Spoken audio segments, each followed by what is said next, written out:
Bem-vindos, bem-vindas à nossa roda de conversa, em que temos como tema hoje a valorização da vida. Precisamos valorizar a vida.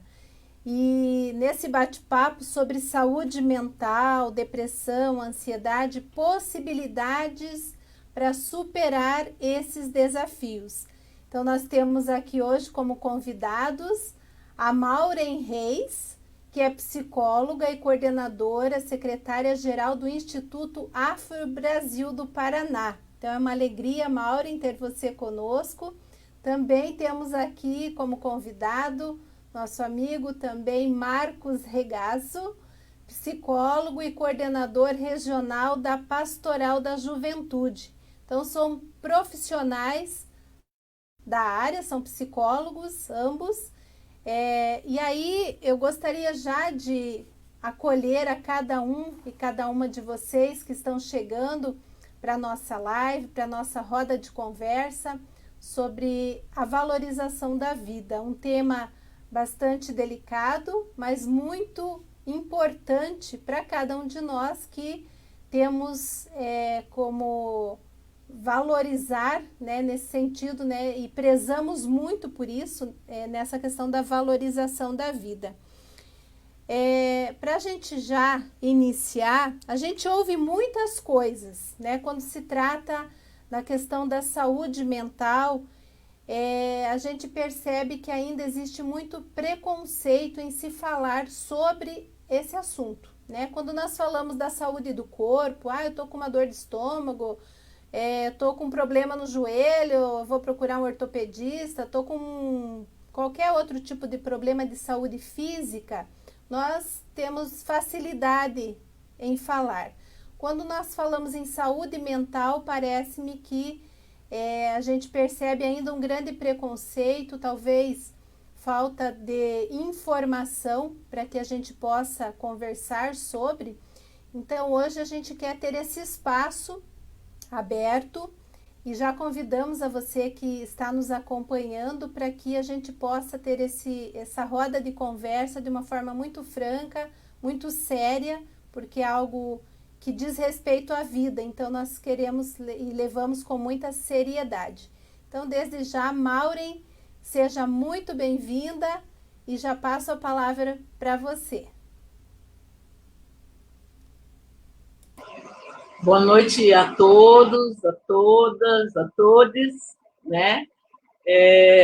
Vamos começar alinhavando sobre saúde mental, né?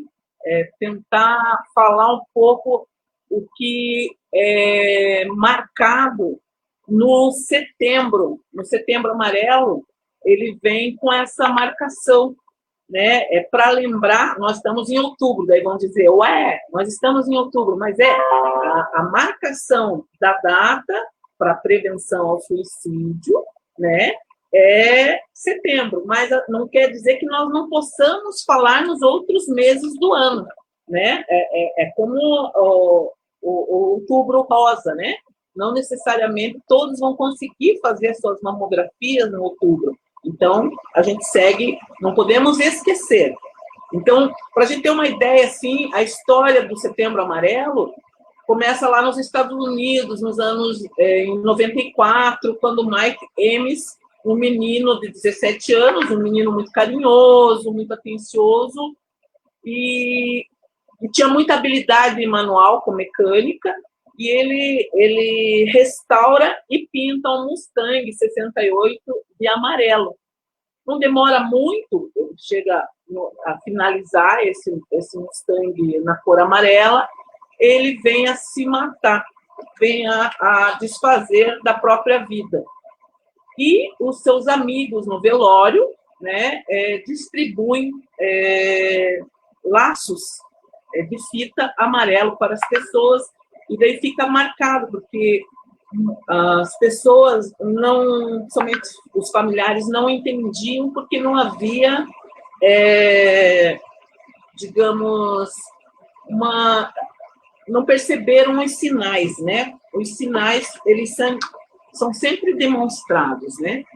Então, vamos pensar em saúde mental, vamos pensar na OMS, né, que é a Organização Mundial de Saúde. A Organização Mundial de Saúde, ela define a saúde mental como um estado completo de bem-estar, ou seja, tanto físico, biológico, mental, social, e não é apenas só a ausência de doença, não é só a ausência de doença. Esse bem-estar ele tem que estar aliado ao potencial que cada um de nós temos em lidar com as situações de estresse, ou seja, aqueles estresse no dia a dia, né? Então, a gente tem que estar conectado. Vamos ter estresse, mas a gente não pode fazer com que esse estresse tome conta de todo o nosso lado emocional. Bem, daí existe a tristeza e a depressão, né? Então, às vezes, o ser humano é acometido de uma tristeza profunda, né? A tristeza, muitas vezes, a tristeza por si só, ela é uma emoção de descontentamento, de alcançar uma meta, ela tem um foco mais pontual. A depressão, ela também é uma tristeza, mas aí ela vem uma tristeza muito mais profunda e com um período maior que ela se estabelece, né? Então, temos que ficar atentos, veja, ficar atento com a tristeza, mas não é aquela tristeza nossa do, o time perdeu, estou triste, não é aquela tristeza, eu não consegui comprar o vestido tal porque o dinheiro não deu, não é essa tristeza, é uma tristeza profunda, de desamparo, de desalento, né? Então, ela tem um nível um pouquinho mais apurado. Daí vem a questão propriamente dita. Por que a gente fala de saúde mental e lá fala, e já fala em seguida do suicídio? Porque se a pessoa não estiver bem emocionalmente, ela pode se acometer de vários fatores de risco que vão levar ela a tirar a própria vida, ou seja, é um resultado, tanto direto como indiretamente, de um ato que a pessoa executa a própria vida, né? Mas a morte é a palavra-chave. Na nossa cultura, nós não temos essa habilidade de falar sobre a morte como uma coisa que irá acontecer. Então, muitas vezes, a gente invisibiliza o ato da morte, né? Então, muitas vezes, podemos dizer assim que o suicídio na nossa sociedade, ele ainda tem aquele ar de segredo familiar, ninguém fala, então é muito tabu. Antigamente, bem antigamente, ainda tinha a ideia de que nós não poderíamos falar porque é como se fosse um Covid, né? Algumas outras pessoas que ouvissem também iam se contaminar e na verdade não. Na verdade, a gente precisa tirar esse tabu, né? Para que a pessoa possa entender mais essa dinâmica desse sofrimento psíquico e emocional. Veja, a Organização Mundial de Saúde, ela tem uma estimativa mais ou menos assim, de 1 milhão de mortes por ano. Vamos pensar no que nós estamos vivendo, né, nessa pandemia, né, quantas pessoas já morreram, né? Então, o suicídio é tão importante quanto essa questão da pandemia. Se a gente for pensar, a cada 40 segundos alguém se mata. Então, é muito rápido, veja, quantas pessoas, eu estou falando já há alguns minutos, né? Se a gente for pensar que durante essa minha fala, que é bem curta, que está sendo curta até o momento, algumas pessoas se desfizeram da própria vida.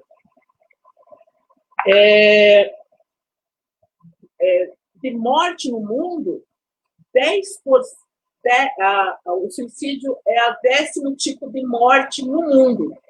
Então, tem lá a doença cardíaca, tem o câncer, tem o HIV, né? A 10ª é o suicídio. Então, é muito importante mesmo. Se a gente for... Eu gosto de frisar, porque muitas vezes a gente não tem noção do tanto de pessoas, né?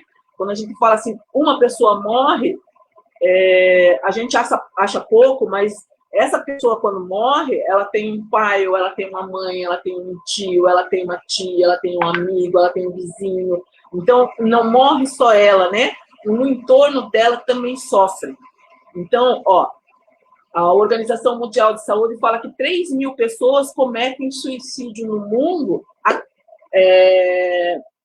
pensam, né? Pensam em cometer. É muito, na verdade, 1 milhão de pessoas, não é 3.000 pessoas. No Brasil, o nosso índice, nos anos 80 até 2005, é um índice bastante grande. As pessoas que morreram nesse período, 43,8% era o suicídio. E, pasme, aqui no Rio Grande do Sul, a incidência é muito grande no estado... como é que é o nome? Acho que é Rio Pardo e Vale do Taquari, no Rio Grande do Sul. Não sei se é a origem das pessoas, se é a forma de viver social, porque tudo isso influencia. Fatores de risco, e até falar sobre fatores de risco, né, se puder colocar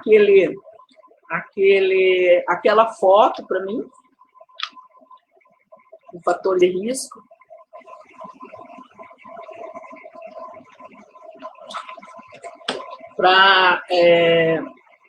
Vamos ver se consegue entender, né?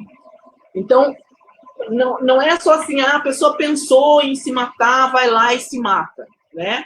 Então, existem alguns fatores que vão motivar a pessoa a cometer o ato de suicídio, né? Então, há uma incidência, né? Um perfil, existe um perfil disso. Um perfil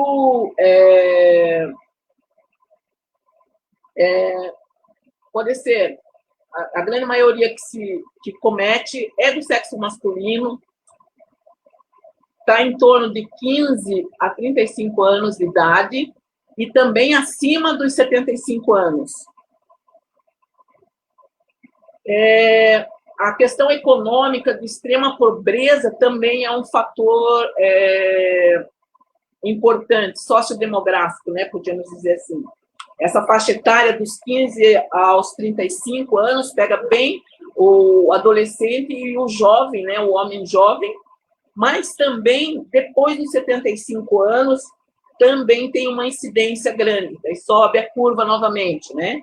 A questão urbana, né, pessoas urbanas, mas acredito que não é só isso, porque no Vale do Taquara e no Rio Pardo são zonas rurais, né, e a incidência é muito grande.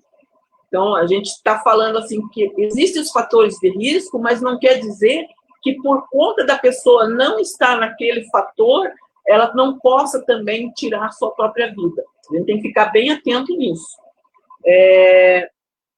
O isolamento social é aquilo que nós estamos passando, obviamente, nesse momento, de março para cá, aumentou drasticamente o número de pessoas que tiraram suas próprias vidas e tentaram tirar suas próprias vidas do isolamento, né? Teve até o caso daquele ator, né, Flávio Migliaccio, né? Ele está naquela zona de mais de 75 anos. Como ele tinha uma vida que a gente não sabe a vida pessoal das pessoas todas, né?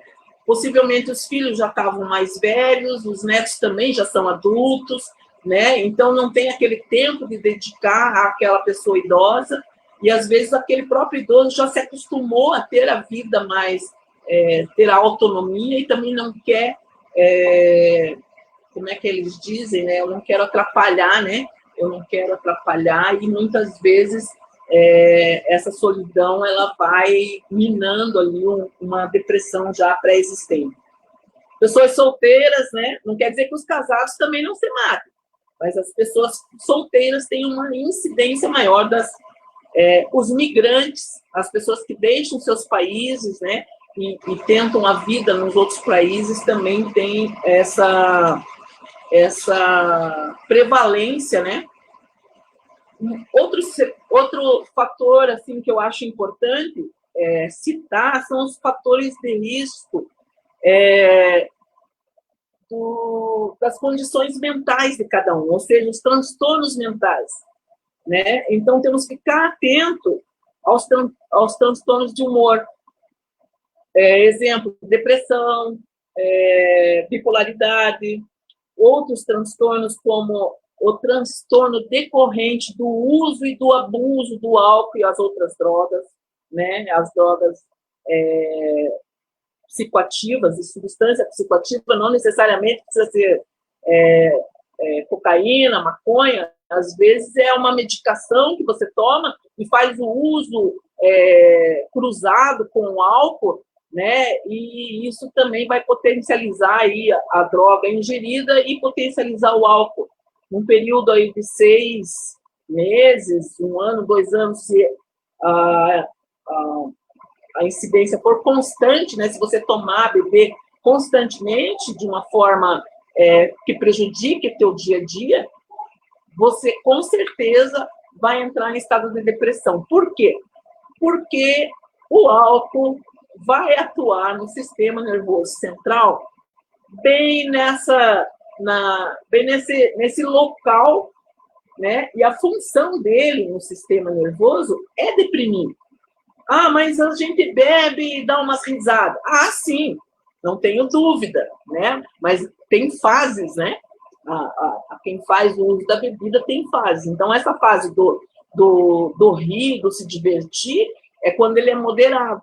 Agora, se ele for mais do que isso, for o dia a dia e houver uma necessidade de diagnosticar um alcoolismo, tem que ir atrás, né? Que existem pessoas que fazem uso da bebida porque está triste e quer ficar triste e quer se tornar o ébrio, né? Já existe até música, né? Na nossa música popular brasileira tem o ébrio. Então, a bebida, ela faz parte da nossa cultura, mas precisamos estar sempre visualizando, porque o efeito dela no nosso cérebro é a depressão, né? Então, na falta da bebida, com certeza, você vai sentir-se mais triste, com menos ativo, mais propenso a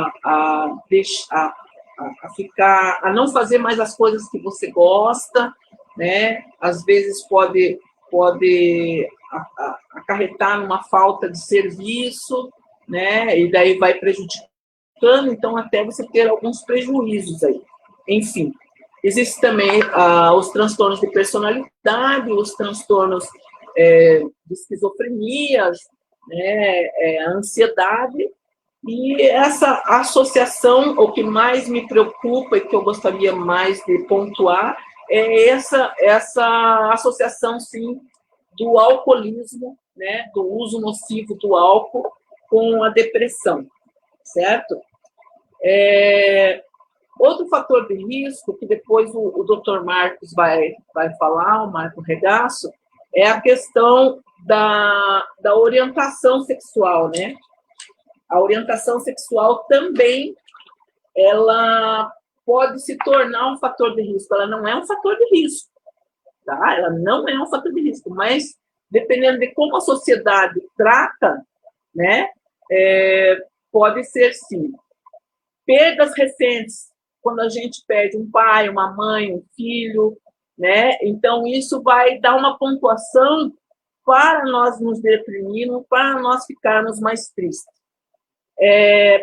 Problemas familiares intensos, pessoas que perdem os pais lá na infância, né, vão trazer essa dor, e isso aliado nunca é um sintoma só, né? Ele se alia a um outro, porque você vai vivendo e você vai tendo as suas experiências e vai tendo as suas vivências, e isso vai se tornando uma rede dentro de nós, da nossa vida, né? Então, a gente tem que estar bem atento, e principalmente os pais estarem atentos com os seus filhos, né?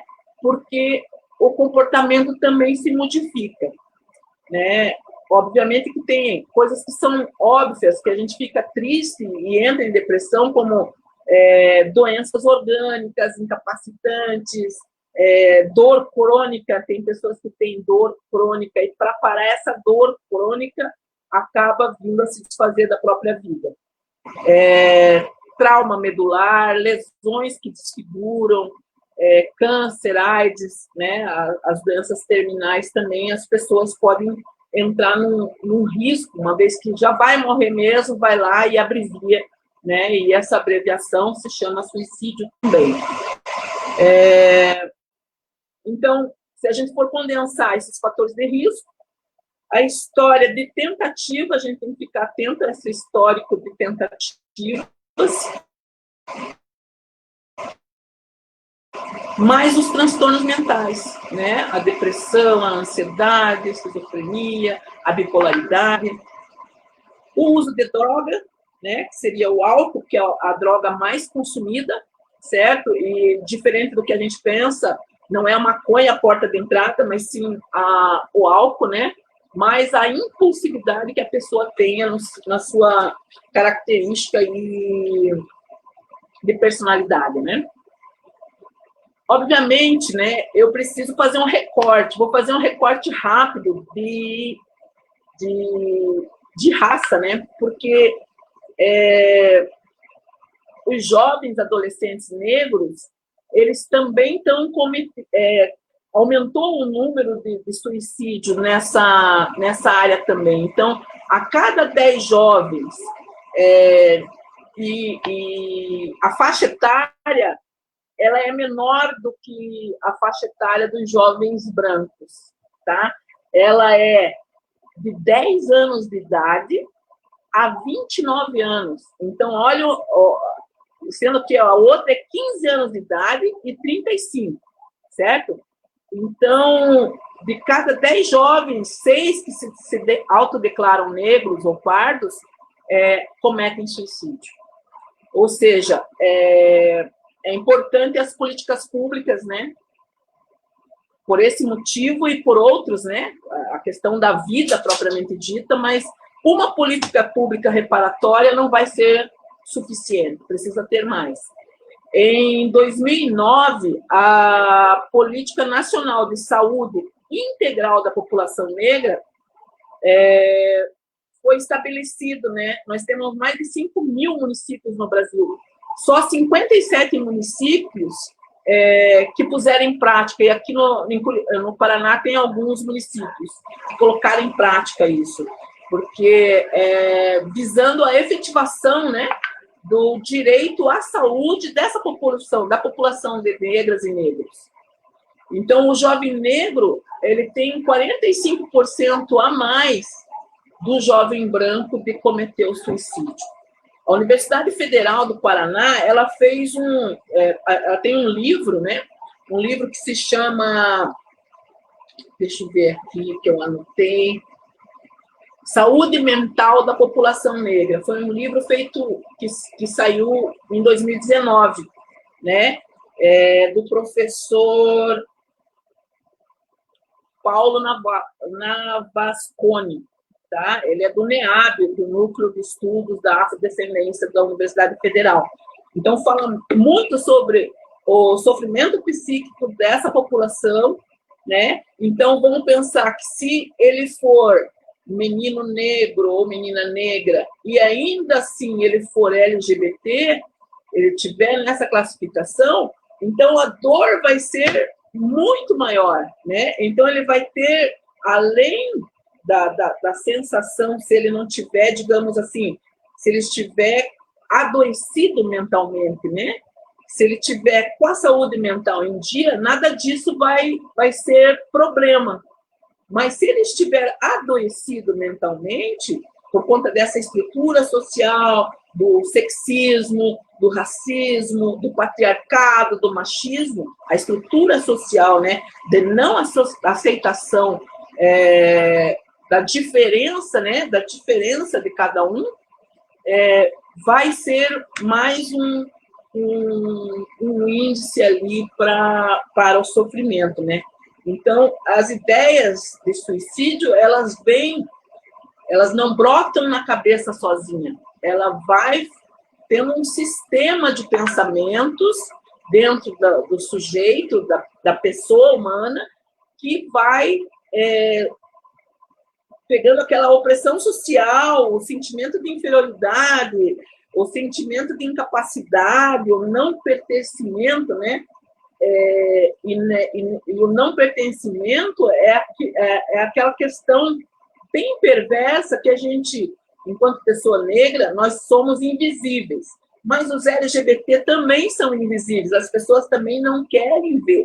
Então, isso é uma violência muito perversa, porque só quem percebe são as pessoas vítimas desse tipo de discriminação, da invisibilidade, né? Então, não tem como dizer assim, fulano viu. Não, fulano não viu, porque se o fulano não for LGBT ou não for racialmente diferente do que, entre aspas, hegemônico, não vai perceber, né? Então, é o crime perfeito, como diria minha irmã.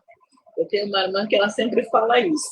Então, o que eu gostaria, antes do Marcos, eu não sei, só me dizer quanto tempo eu tenho, é que não é uma já finalizando, afetiva que leva ao suicídio. Não é essa condição. O que leva ao suicídio não é ser negro. Não é ser negro. O que leva ao suicídio é o convívio em ambientes hostis, opressores, homofóbicos, racistas, intolerantes, entende? Então, é um somatório de coisas, não é uma coisa só. Então, a gente tem que estar com um olho no peixe, outro no gato, e no gato e no peixe, porque a qualquer momento isso pode levar ao óbito de uma vida, né? E a gente precisa olhar a morte, mas a gente também não quer que as pessoas se desfaçam das suas próprias vidas, né? Então, é importante.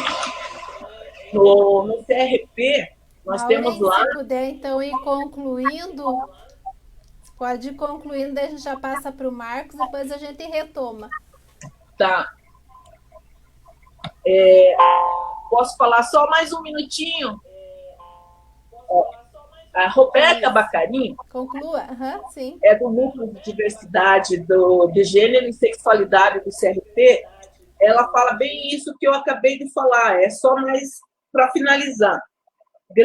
Os grandes índices de suicídio, ou tentativa de suicídio, ele vem dos fatores interseccionais, né, que a gente tem falado e comentado muito, que é raça, classe e gênero. Então, não vem só a raça sozinha, não vem só a classe sozinha, não vem só o gênero sozinho. É uma intersecção de todos esses fatores. E quanto mais o sujeito agregar esses fatores e estiver adoecido emocionalmente, mais dolorido vai ser a sua vivência e mais vontade, de repente, dessa pessoa não querer viver aqui entre nós. Fala, Marcos.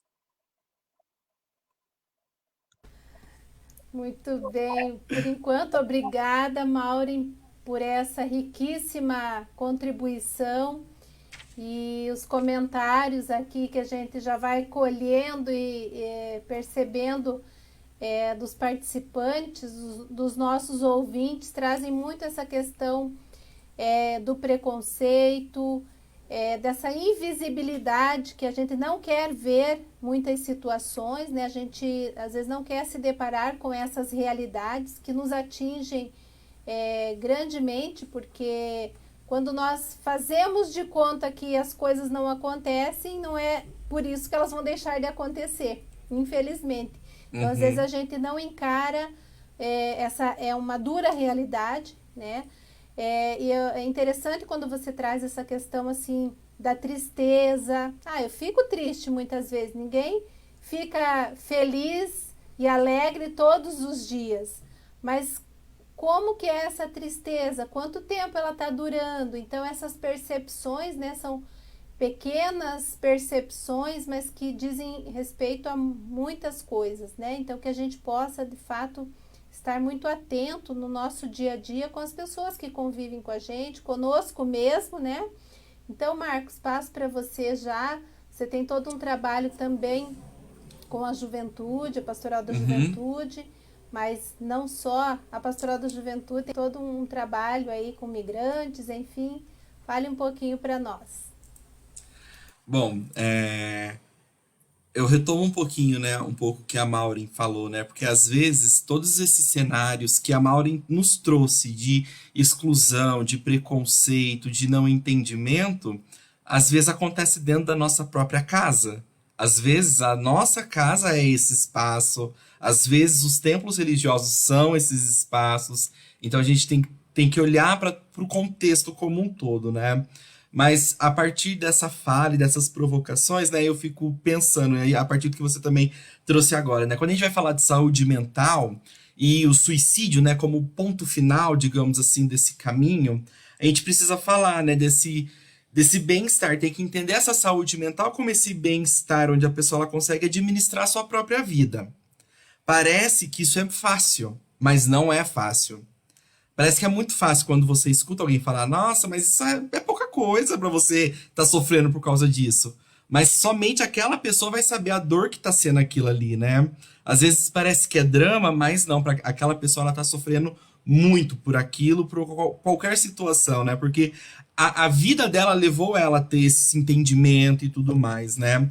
E nesse sentido de que, assim, nesse processo de lidar com a vida, de administrar a nossa vida, a gente é perpassado por sentimentos, os sentimentos nos atravessam a todo momento. Sentimento bom, sentimento ruim, você vai sentir alegria, você vai amar, você vai ter coragem. Ao mesmo tempo, você também vai sentir tristeza, você vai ter ciúmes, você vai ter sentimentos que não são tão bons. E lidar com tudo isso, como a pessoa lida com tudo isso, quer dizer o estado de saúde mental dela, né? Como que ela tá lidando com tudo isso, né?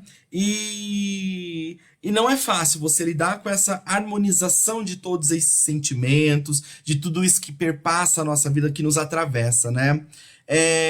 Uma coisa que a Maureen trouxe, que eu vou repetir porque é uma coisa que é importante, né? Quando a gente vai falar de saúde mental, de suicídio, não é só em setembro, né? Esse é um assunto que a gente precisa trabalhar o ano todo. Porque, assim, e uma coisa também que é importante a gente falar, é que, assim, antes era tabu falar sobre isso. Não se pode. Enquanto eu estava na graduação, eu já escutei algumas vezes quando a gente ia trabalhar esse assunto, os dados não são divulgados para não incentivar as pessoas a se matarem. Mas a gente chegou no momento de que, assim, é impossível a gente não falar mais sobre isso. Porque, querendo ou não, essa é a segunda causa de morte entre os jovens. Essa, entre a população LGBT, quando a gente fala, mais de 60% da população LGBT já se pensou em se matar.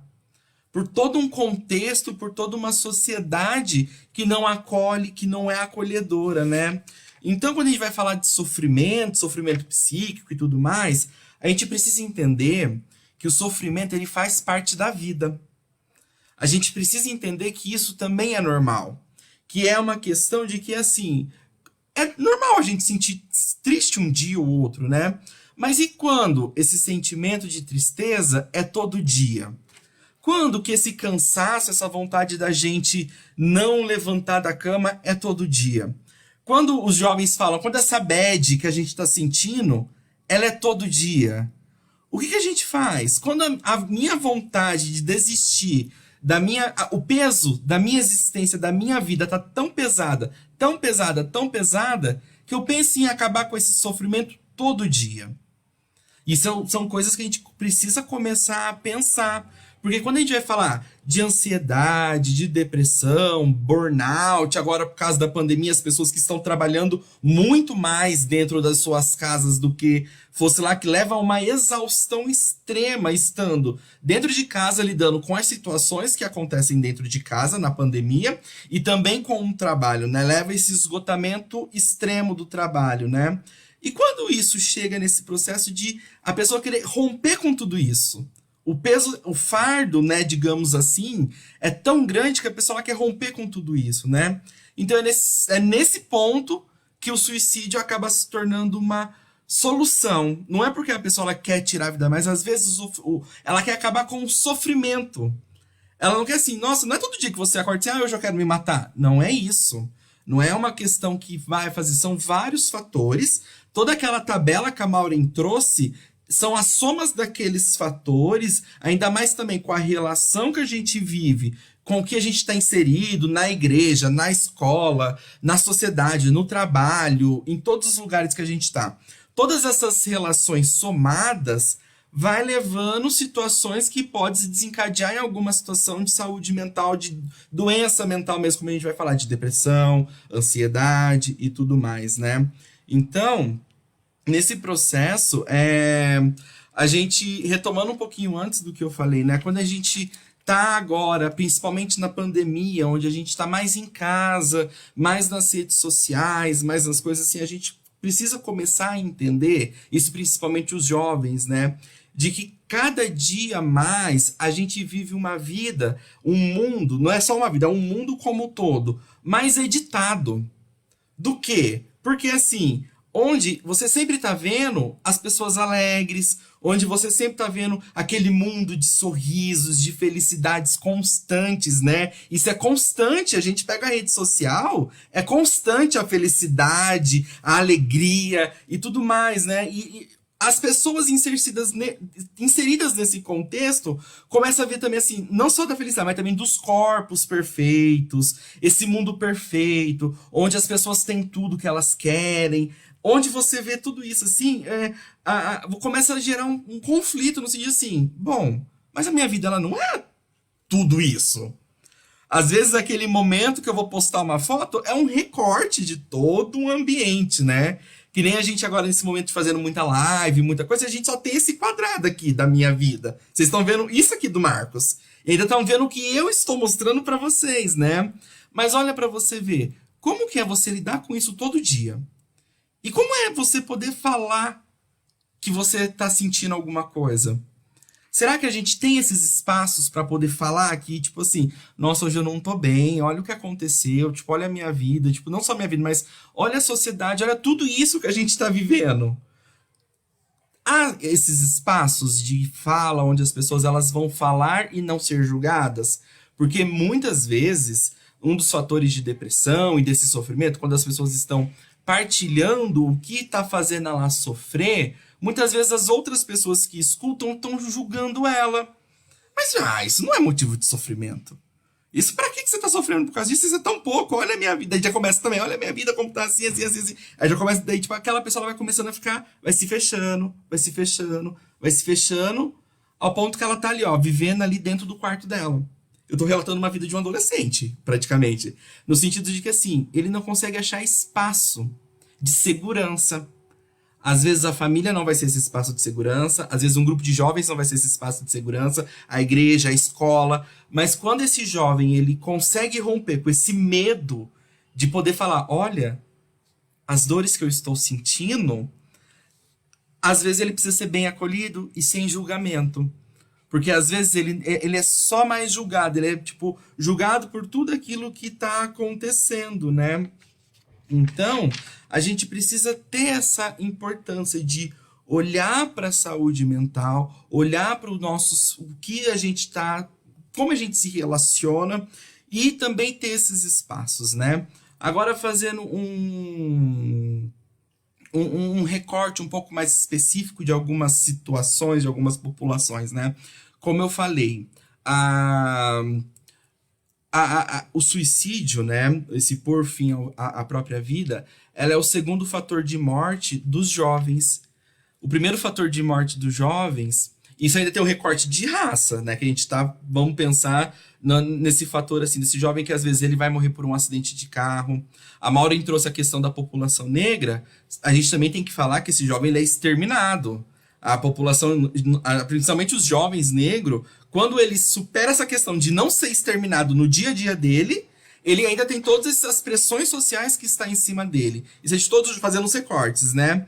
E quando você vai ver isso, né? Os dados que a Maureen trouxe, é importante falar, né? Ela trouxe do Rio Grande do Sul, que ele é o primeiro estado com a maior taxa de suicídio no Brasil. O Paraná, ele é o 10º estado.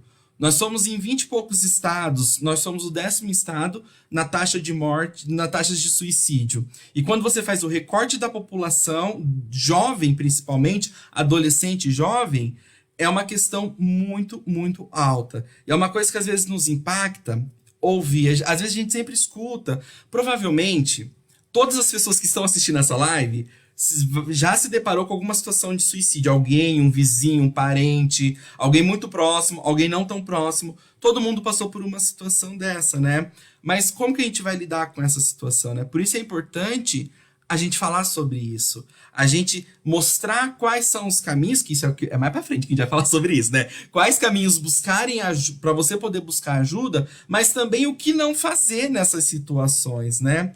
Porque olha só, voltando a falar então dos recortes um pouco mais dessa população. Quando a gente faz um recorte da população jovem e também um recorte da população LGBT, na grande maioria dos casos, o jovem ele não vai se acabar com a sua vida por ele ser LGBT. O motivo não vai ser isso. O motivo vai ser mais porque como a sociedade trata ele. Como que isso reflete? Porque sempre pensando assim, eu tô falando agora assim, vamos imaginar aquela tabela da Maureen com esse recorte que eu estou trazendo agora, porque são vários fatores, eu estou falando de uma parte só, porque daí a gente vai ficar aqui 3 dias falando sobre esse tema, né? Mas quando você vai ver, a pressão que a sociedade faz na vida de todas as pessoas, a partir daquilo que eu falei, né, também, é tão grande que esse jovem, ele não aguenta. Ele não é bem acolhido dentro de casa, muitas vezes esse jovem, ele é expulso da sua casa ainda sendo um adolescente, ele não é acolhido na igreja, ele não é acolhido em um grupo, ele nunca é acolhido, e isso vai causando inúmeros sofrimentos, e onde ele vê o modo mais fácil, digamos assim, chuvas de aspas nesse fácil, de acabar com esse sofrimento, é tirando a sua própria vida, né? Uma outra coisa que eu também, são dados que você encontra quando vai fazer esse recorte da população LGBT, que o jovem LGBT, ele pensa 3 vezes mais em se matar em relação àquele jovem hétero, cis, branco e tudo mais, né? E ele também, dentro daquele quadro que a Maureen trouxe, apareceu lá como fator de risco, né? Então esses jovens, eles têm 5 vezes mais chances de tentar alguma coisa contra a sua própria vida, né? E como eu falei anteriormente, né, 63% dos jovens LGBT relatam sentir rejeição total ou parcial dos seus familiares. Imagina, a família que até então é para ser um espaço de acolhida, esse espaço de carinho, 63% dos jovens relatam sentir rejeição parcial ou total quando não são expulsos de suas casas, menores de idade ainda.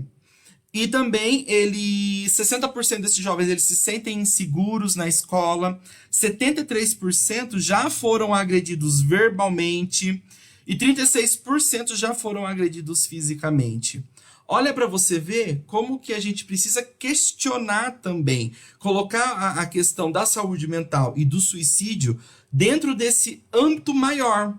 Eu vi alguns comentários surgindo enquanto política pública. Eu vi alguns comentários, né? Enquanto a Maura estava falando, eu estava acompanhando os comentários. Enquanto política pública, a gente precisa pensar como isso. Enquanto acolhida, enquanto igreja, a gente também precisa falar disso, que eu falo a partir da Pastoral da Juventude também. Além de ser um psicólogo formado, trabalhar com migração e economia solidária, mas eu também estou dentro dos espaços eclesiais, né? De base, principalmente. Precisamos normalizar isso, porque imagina, um jovem vai escutar, isso são frases, né? Eu tive uma oportunidade de conversar com um grupo de jovens sobre esse tema também, que eu falando assim, gente, nunca fale essas frases para qualquer pessoa que esteja mudando com um comportamento diferente dentro da igreja, principalmente assim, no sentido, Jesus te quer feliz, ou se não assim, quem se mata vai pro inferno.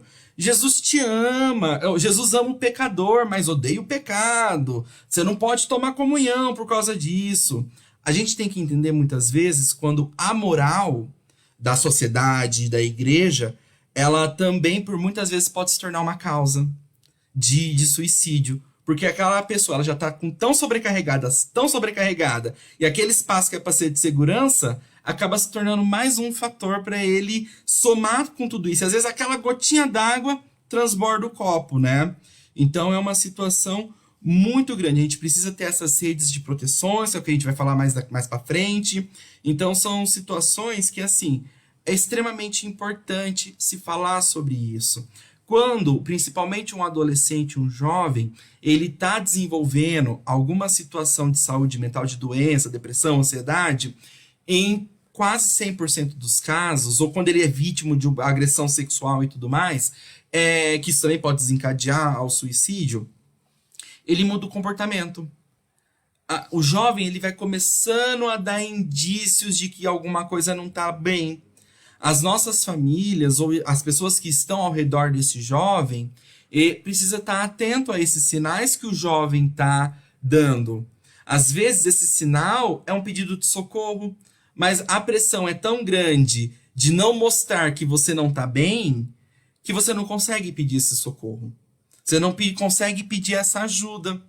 Então é extremamente importante essa temática e tudo isso que a gente está falando. Eu encerro por agora, para depois a gente poder falar um pouco mais sobre redes de proteção e que caminhos buscar. Tá aparecendo, né, aqui embaixo aqui das nossas falas, esses números. Então, isso aqui a gente vai falar um pouquinho mais para frente. Muito obrigada por enquanto, Marcos. O tema, como você diz, a gente pode ficar horas, dias falando, né?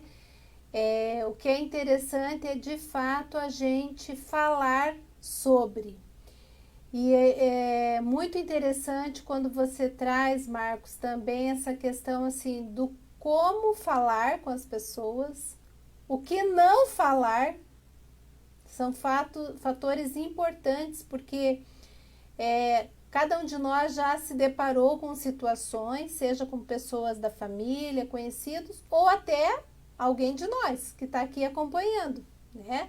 Se já esteve numa situação assim. E aí, o primeiro passo, ouvir as pessoas desprovida de preconceitos, de julgamentos, de pré-julgamentos, de questões morais, né? Aquela coisa do julgamento em si, né? Acolher as pessoas, né? Eu gostaria muito que vocês trouxessem, acho que isso porque a gente precisa sim falar sobre, mas também ajudar aos nossos ouvintes, aí quem está acompanhando, a como lidar com algumas situações, né? Coisas bem concretas. Vocês já trouxeram muita coisa do que não dizer, de como dizer também. E aí, assim, tem muitas situações, né?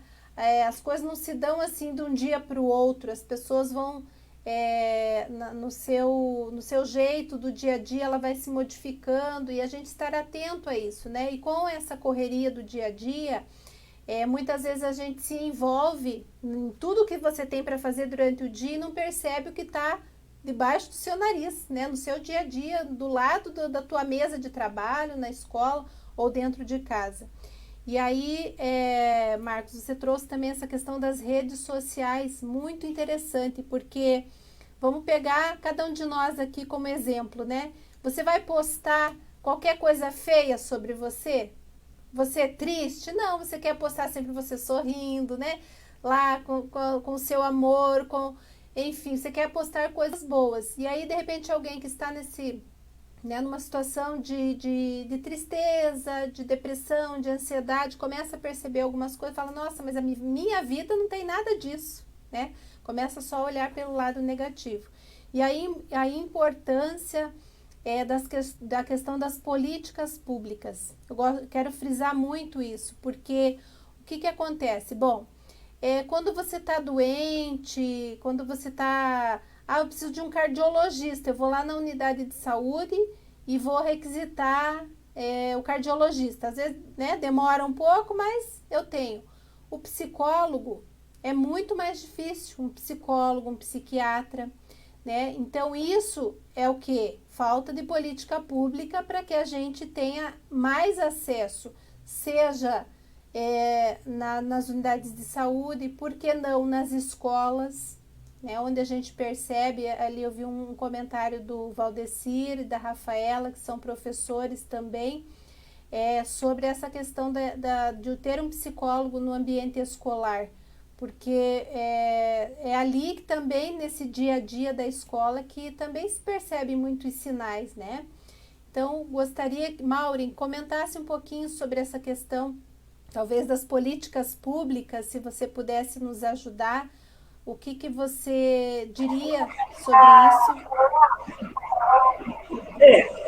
Eu acredito assim, primeiramente, a gente precisa dar condições para prevenir antes de chegar no ato do suicídio, né? Então, o gerenciamento do estresse, né? Do estresse, seja no colégio, seja no círculo social, em casa.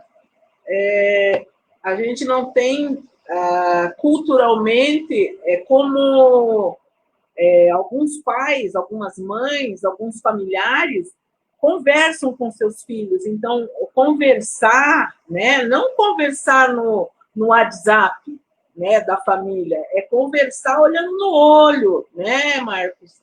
Olhando no olho, sentir aquele outro ser humano que está ali em fase de crescimento, e também o adulto, né? Porque não é só o jovem que vem a cometer o suicídio, o adulto também pode cometer. Dar oportunidade, mesmo dentro de situações de vulnerabilidade, tentar aprender coisas novas, né? Hoje em dia, eu estava ouvindo o Emicida no álbum Amarelo, ele fala bem sobre a saúde mental, né? E daí ele está hoje num patamar econômico diferenciado, mas ele é oriundo que nem eu sou do BNH, né? Da favela mesmo. Então, dentro da favela e dentro dos nossos costumes, os nossos ancestrais já trazem coisas, né? O chazinho, né? Fazer um chazinho para dar uma aliviada, né? Dentro da horta, né? Fazer uma hortinha. Hoje não precisa de espaço, né? Tem a tecnologia de fazer horta numa garrafa PET. Então, isso é prevenir, né? Prevenir coisas, fazer uma atividade física. Não há necessidade de você entrar numa academia último tipo. Você põe o teu tênis, um calção, uma camiseta e vai caminhar. Vai caminhar na rua. Não precisa ficar na esteira.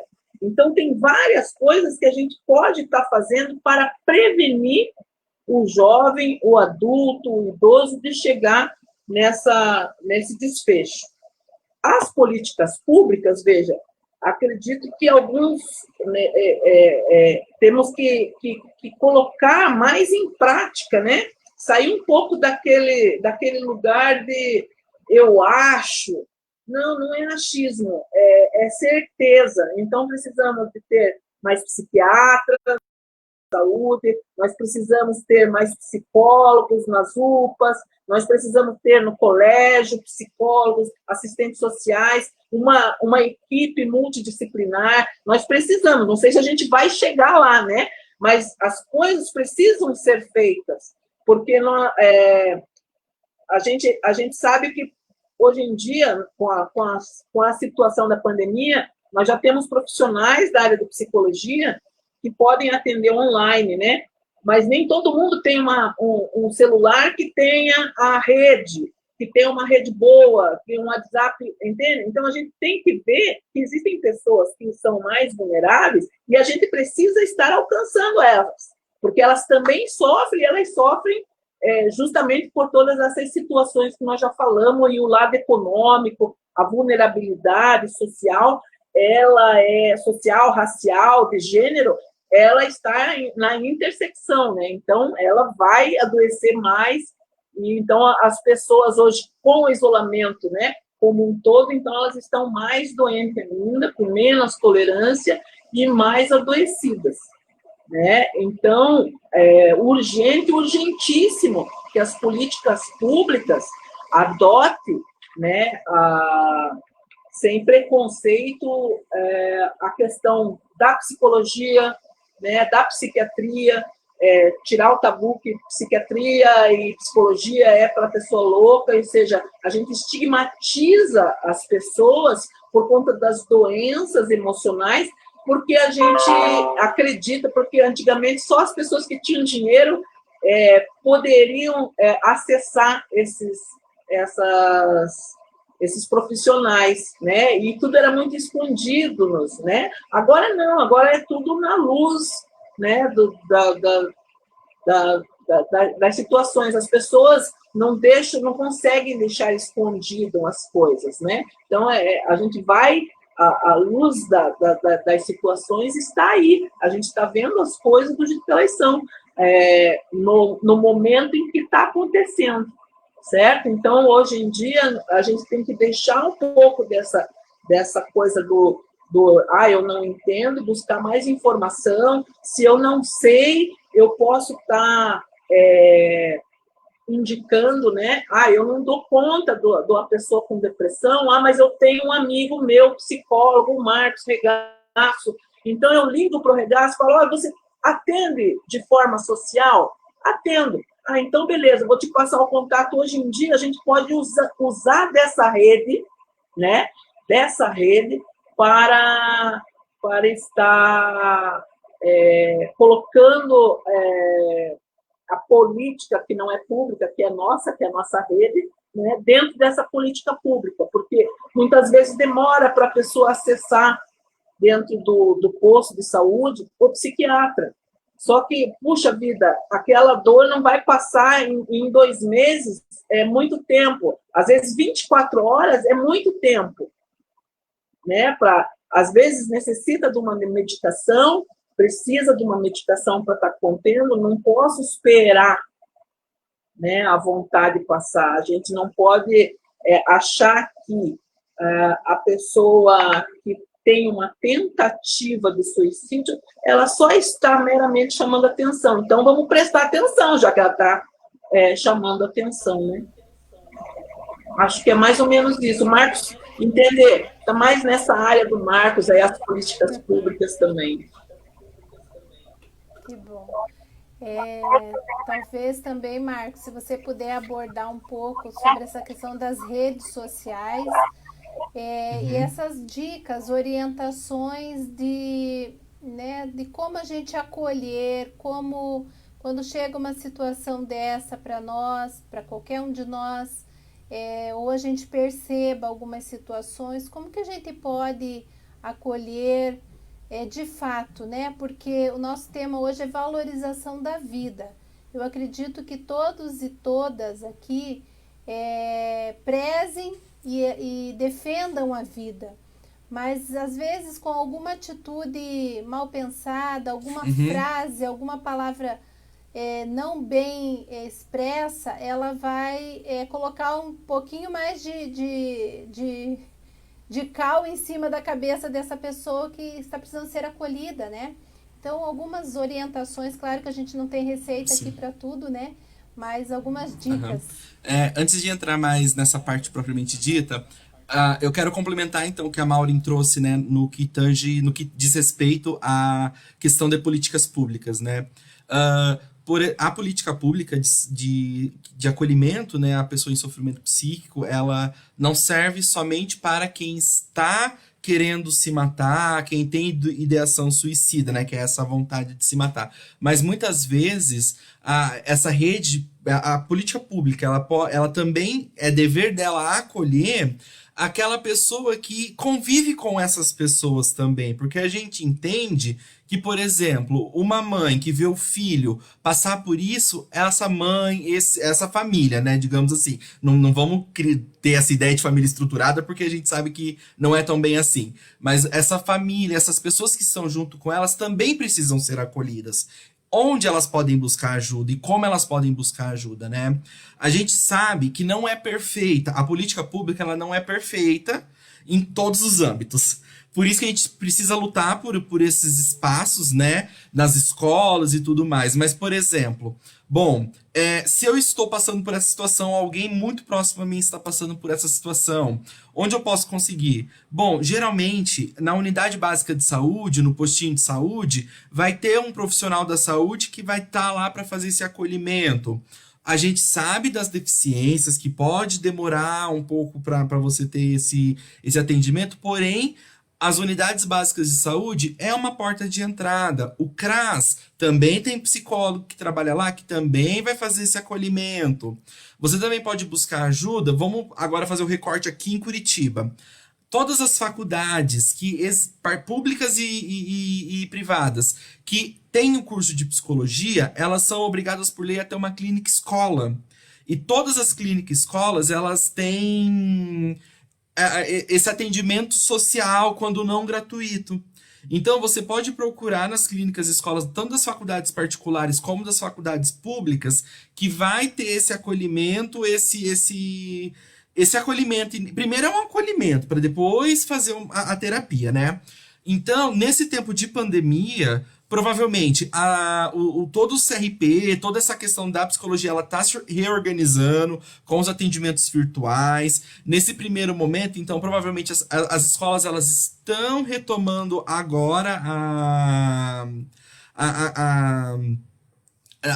clínica escola, né? Elas estão retomando agora os atendimentos, alguns estão sendo virtuais, outros já estão acontecendo, lógico, devido presencialmente, mas com todos os cuidados do distanciamento e tudo mais, né? Então, esses são caminhos que você que tiver, tipo, passando por essa situação, não conseguir desabafar com alguém e tudo mais, né? Agora, seguindo por um outro lado, esse é o lado política pública, onde você vai ter um profissional especializado, né? Porque muitas vezes essa pessoa ela precisa de uma escuta especializada.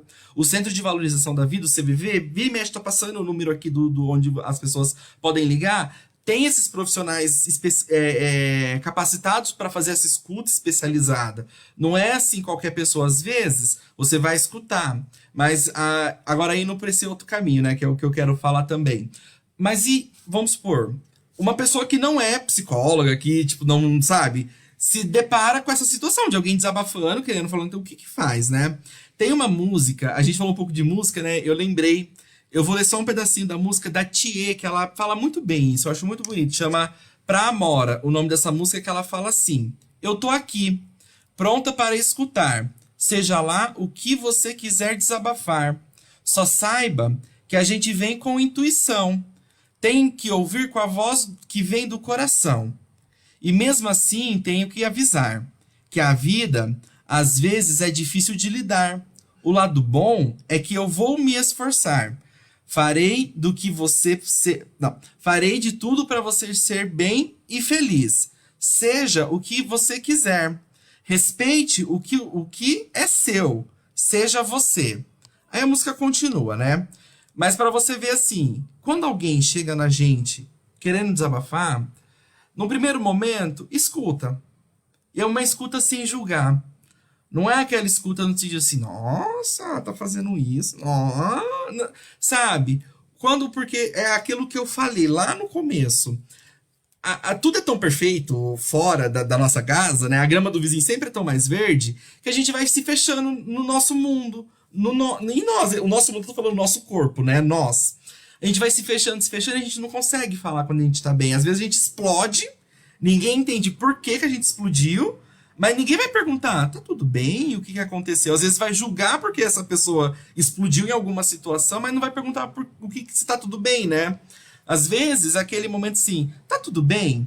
Às vezes a pessoa lá, quando ela vai... isso já acontece, isso eu falo com algumas pessoas, né? Não é com todo mundo que eu falo isso. Marcos, tá tudo bem? Não tá tudo bem. a pessoa já se assusta. Porque é automático, tá tudo bem? Não, tá tudo bem. E continua a conversa, né? E quando a pessoa se depara com isso, não tá tudo bem. Então, tipo, nossa, o que eu posso? Então, tipo, você quer conversar? Tipo, acolhe. Gente, é acolher. Porque daí depois, aí você vai escutar, vai lembrar dessa conversa nova assim. Ah, tem os serviços de psicologia nas faculdades. Ah, tem na UBS. Ah, tem no CRAS. Ah, tem as redes de psicólogos que a Maureen falou. Isso é extremamente importante, que ela funciona muito bem, essa rede de psicólogos.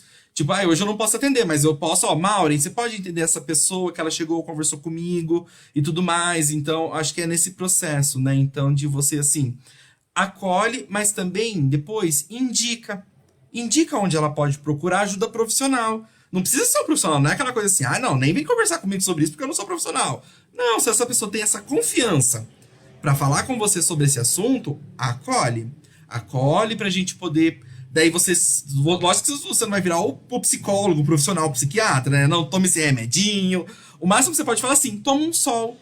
Porque, querendo ou não, às vezes o fator químico ele é muito importante nessa questão de processo de doença. Aqui em Curitiba, esse ano tá bem atípico, né? Mas um ano que é normal, que quase não faz sol nessa cidade, a vitamina D do nosso corpo, que regula o nosso humor, ela vai diminuindo.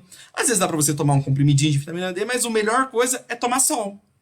Provavelmente todo médico, todo psiquiatra, todo psicólogo vai falar, fica lá 15 minutinhos no sol. Que isso vai te ajudar a produzir mais vitamina D, que vai dar aquele up, assim, no humor, no como você vai lidar com as situações. Mas daí, agora falando também dessa questão das redes sociais e tudo mais, né? Eu vi que surgiu um comentário aqui sobre a questão do linchamento e tudo mais, né? Esse linchamento virtual é quando aquela coisa assim, aquela pessoa, ela faz um comentário, ela faz alguma coisa, se expressa de um jeito muito ruim, só que daí a gente tem que ter esse parâmetro, né? Quando a liberdade de expressão é uma liberdade de expressão e quando ela está sendo preconceituosa, homofóbica, quando ela está cometendo um crime. Nesses casos, olha, isso é crime, então você tem que responder judicialmente por causa disso. Às vezes, mas quando a pessoa, ela simplesmente, ela se expressou mal, não soube falar aquilo que ela estava sentindo, começa a vir uma onda de pessoas julgando ela, atacando a família. Às vezes aquela pessoa, ela vê assim, eu sei que você tem filha, já começa a sentir ameaças. A gente chama isso, né, de esse linchamento virtual, né, esse cancelamento, essa cultura de cancelamento que os jovens morrem de medo disso, de você ser cancelado, assim, perante os amigos, perante a sociedade do jovem, do adolescente, né? Não é perante a sociedade como um todo, mas nessa micro sociedade que esse jovem, esse adolescente está inserido. Ele morre de medo disso. Então é nesse processo assim, como você vai lidar com isso? Um dia você acorda, você tem, sei lá, 500 comentários e uma foto sua falando mal de você. Falando mal do jeito que você tá naquela foto. Ou te julgando, falando, por que você fez isso? Não podia ter feito isso. Não, sabe? Olha pra você ver como isso vai pesando. Então a gente tem que prestar atenção quando acontece esse extremo do linchamento virtual e desse cancelamento, né? Porém, a rede social a gente sempre tem que pensar que ela, assim, ela é uma parte da vida. Ela não é o todo da vida. Então é aquela questão de que, assim... Bom, eu não posso me basear por aquilo que eu tô vendo no perfil de alguém. Eu não posso me basear por aquilo que aquela pessoa tá postando no Twitter, no Facebook, enfim, nas redes sociais, né, no Instagram e tudo mais. São situações que, assim, aquela pessoa quis mostrar aquilo pra mim. Tipo, tá, ok. Assim como eu também vou mostrar, às vezes, o que eu quero mostrar pras pessoas, né? Eu acho que é nesse processo da gente não usar as redes sociais como parâmetro de comparação pra nossa vida.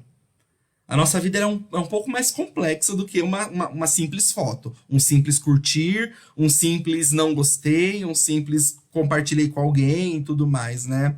Então a gente precisa entender que a complexidade da vida é um pouco maior, ela é um pouco mais complexa e bem mais profunda, né?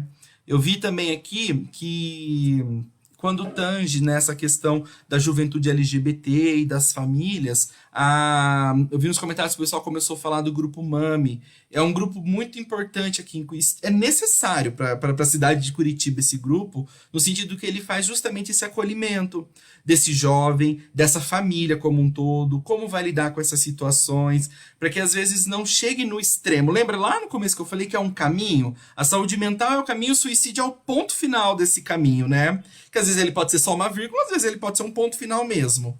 Mas nesse sentido de que, assim, como que ter essas redes, né? É uma coisa muito importante a gente saber onde essas redes estão, onde esses grupos estão e que esses grupos fazem os acolhimentos. Se você quer um acolhimento mais voltado, no sentido isso feriu a minha moral ou a minha ideia de igreja ter uma comunidade de fé, busque essa rede de proteção nas comunidades de fé.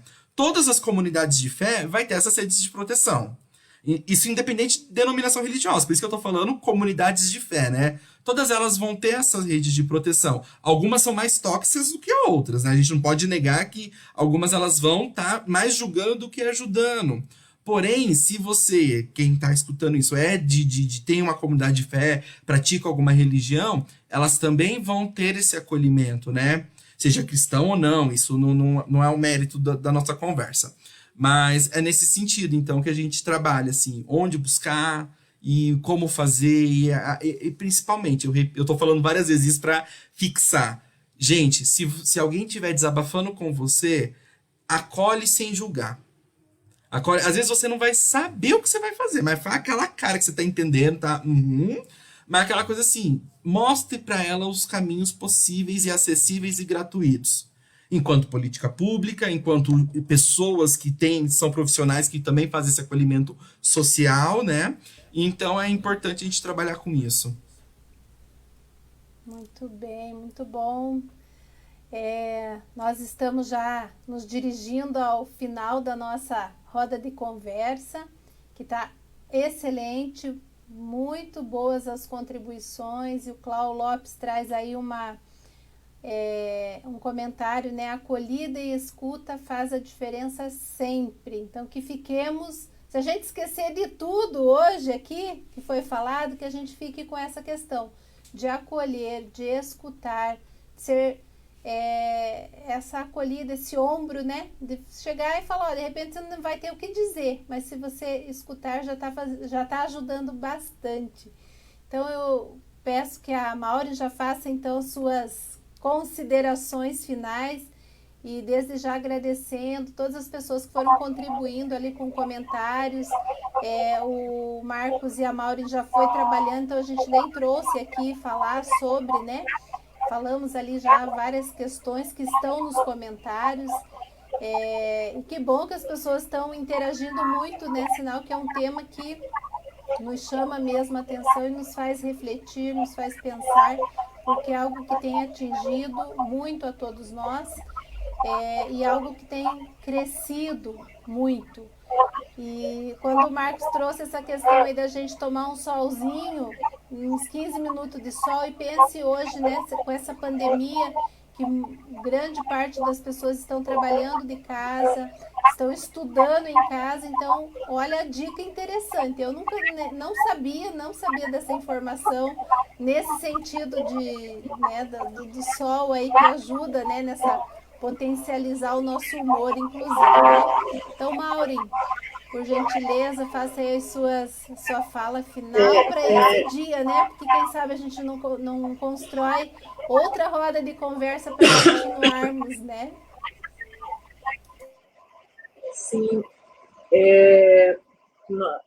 Nesse viés, assim, para finalizar, é importante, né, a gente entender que existe o mundo virtual, mas que o mundo real é que vai, né, organizar e estabilizar tudo. O virtual, ele é uma tecnologia importante, e hoje mais do que importante, né? E é importante também a palavra acolhimento, né? A gente, muitas vezes, não precisa nem falar, é só ouvir, né? E muitas vezes a gente não deixa o outro falar, a gente já corta no meio, a gente quer falar, quer completar a frase. Não, às vezes é só ouvir, né? Saber que a frustração, né, da gente não alcançar uma meta, não não ter um sonho que não vai conseguir realizar, que a gente pode substituir esse sonho, ter um plano B sempre, né? A frustração faz parte da vida, né? E fortalece a gente, né? Então, faz parte, a gente precisa aprender que, às vezes, aquela bola não é tua, que você vai ter que dividir com outra pessoa, né? Então, hoje em dia a gente percebe que muita gente não tem essa frustração, não sabe lidar com isso. Daí recorre, obviamente, né, às drogas. As drogas vão fazendo um caminho que tem o recreativo, entre aspas, mas que também pode afundar, porque depende de pessoa para pessoa, certo? Então, a frustração, ela faz parte da vida, é um processo que faz parte, assim como a alegria, a tristeza, né? A nossa sexualidade, tudo isso faz parte da nossa vida. A gente tem que estar sempre, uma coisa que é orar e vigiar, né? Nós temos que estar sempre orando e vigiando os nossos comportamentos, nossos sinaizinhos, né? O nosso corpo, ele vai mostrando para a gente que a gente não está bem, né? A gente não consegue dormir, ou a gente começa a se alimentar de forma inadequada, fazer o uso de bebida a mais, né? Então, a gente tem também essa responsabilidade com a gente mesmo, né? Com o outro também, porque nós vivemos em comunidade, né? Não basta só dizer que é cristão, você tem que fazer por merecer, né? Não é só um símbolo que você leva, você tem que praticar, né? E a prática é isso, é as políticas públicas, é a gente estar conversando aqui hoje, porque nessa conversa a gente pode estar ajudando alguém. Então, eu deixo o meu lado profissional como psicóloga, para quem precisar, né? Obviamente, a gente vai conversar, pode entrar em contato comigo, eu estou aberta a negociações e também faço a questão do social, né? Do preço social, porque você pagar alguma coisa, ele já é terapêutico, nem que seja o mínimo, né? Então, é terapêutico, você está investindo na tua saúde mental, né? Às vezes você precisa investir, né, na sua saúde mental, não só investir no cabelo, na maquiagem, na roupa, a gente precisa, se a gente estiver bem, né, uma camiseta e uma calça jeans está bom, tá bom? Então, estou à disposição para quem necessitar, quem precisar, né? Obrigada. Obrigada, Mauri. Com certeza vamos lhe solicitar. Né? Vamos sim, porque, como você diz, a gente vive em comunidade, a gente vive em sociedade, a gente se quer bem. Quando a gente fala em valorizar a vida, não é só a minha vida, mas é a vida de cada um que está junto com a gente, que caminha conosco, que importa também. E a gente se preocupa, né? E quer ver todos bem. Marcos, querido, diga lá. Bom, dentro da Pastoral da Juventude, a gente canta um mantra que ele fala assim, né? Companheiro, companheira, você sabe, não existe caminho. Passo a passo, pouco a pouco, o caminho se faz. Então, com a saúde mental também é passo a passo, pouco a pouco, pedindo ajuda para quando for necessário, dando a mão para o companheiro ali que está precisando, para a companheira que está precisando, mão com mão a gente vai se cuidando, se cuidando. E quando for necessário uma ajuda profissional, saber que existe toda uma rede que pode acompanhar e acolher, né, a pessoa. A gente poderia ficar mais tempo falando, se aprofundar em outros temas, a vontade de a gente continuar falando. A gente nem entrou para falar de escolas e de outros âmbitos, né? Porque realmente isso, a saúde mental, ela perpassa todos os âmbitos, né? Às vezes tem a necessidade, né, de se ter um serviço específico, uma política pública específica para a saúde mental, mas a saúde mental, ela perpassa todas elas. Então, é necessário, por exemplo, sei lá, numa vila fugiu o nome. Não é na Vila da Cidadania, na Rua da Cidadania, tá falando sobre isso, em uma atividade fora da igreja, dentro da igreja, falar sobre isso, numa atividade com os migrantes, falar sobre isso. Eu vi que alguém falou de Libersol também, que também trabalha com essa questão de saúde mental também, economia solidária, migração também. Então, são para vocês verem que são e perpassa assim a nossa vida, né? A nossa saúde, como a gente vai entender a saúde como um todo, não é assim, a saúde física, corpos, órgãos e numa outra caixinha a saúde mental, não, é um todo, né? Então, fica o meu agradecimento pelo convite para a gente poder conversar um pouco mais sobre isso, viabilizar e visibilizar, mostrar para o povo um pouco mais sobre essa temática, esse assunto que é tão necessário, porque às vezes a gente está passando por isso, a gente enquanto pessoas, mas às vezes está dentro da nossa casa também, e a gente às vezes se vê perdido por que caminho seguir, né? Então, obrigado pelo convite, espero que todos fiquem bem, também me coloco à disposição. Se alguém tiver precisando de algum acompanhamento, alguma ajuda, as redes sociais já foram divulgadas, as nossas redes sociais, a princípio pode ser isso, mas a gente também está aqui para acolher profissionalmente também. Muito bom, com certeza, Marcos. A gente tem o contato de vocês, vamos, na medida que for necessário, vamos sim entrar em contato. A gente deu talvez um primeiro passo aqui, né? Nessa roda de conversa, com certeza a gente já fez muitas outras atividades, muitas outras conversas sobre esse tema, mas esse é sempre um primeiro passo de falar sobre, né? Que a gente quebre esses tabus de que não se pode falar disso. Como antigamente, quando alguém tinha uma doença chamada câncer. Nossa, tinha pessoas que falavam assim, aquela doença ruim, aquela doença que não se fala o nome, né? E é assim também com a questão da saúde mental. Muito já se avançou, mas muito ainda precisa se avançar. A gente enxergar essas situações com naturalidade, né? No sentido de que, sim, acontece na vida de qualquer pessoa. E não é porque ela ela é rica, pois ela tem tudo na vida. Mas ela é feliz, tem uma família linda, maravilhosa. Como que está acontecendo isso? Como é que deixou chegar isso? Mas isso é falta de Deus e tudo aquilo que a gente já ouviu, né? Mas nesse sentido mesmo de se colocar para conversar sobre, falar sobre, em todos os espaços que a gente tem, né? Seja na igreja, seja na escola, seja no grupo de jovens, seja até no trabalho.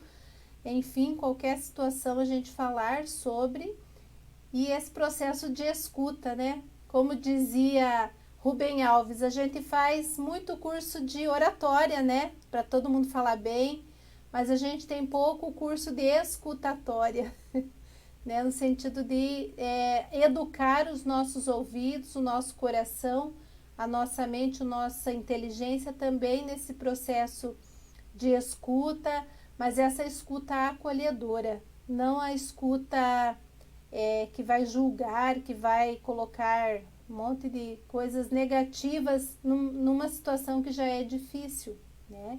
Então, que a gente possa escutar. E então, Maureen, querida, muitíssimo obrigada. Eu penso que nós vamos ter outros momentos como esse, com certeza, porque é algo muito significativo, muito importante, um tema que precisa ser falado, precisa ser refletido e precisa ser compreendido, compreender para que a gente possa ajudar uns aos outros, se ajudar, né? Marcos, querido, muito obrigada também pela sua contribuição, vocês foram formidáveis. Aí o pessoal está dizendo, ficaria mais 1 hora, mais 2 horas, e com certeza, porque é um assunto bastante difícil, é uma realidade dura, mas vocês trouxeram assim de forma muito leve, né? Muito tranquila, e isso é muito bom para que a gente possa compreender mais e se ajudar mais. Então, muito obrigada. E muito obrigada a vocês que nos acompanharam nessa live, com seus comentários, enfim, ou assistindo. compartilhem, vai ficar gravada aí no nosso Facebook, e vai ficar gravada para que vocês possam compartilhar, que pessoas que não tiveram oportunidade de nos acompanhar hoje possam acessar em outros momentos, porque o que Maureen e Marcos trouxeram para nós foram informações muito importantes, riquíssimas, dicas, coisas simples, mas que fazem toda a diferença para que a gente possa valorizar e defender a vida, que merece todo o nosso carinho, nossa atenção. Então, uma boa noite, fiquem bem, se cuidem em todos os sentidos, em todas as formas. Um abraço, até mais.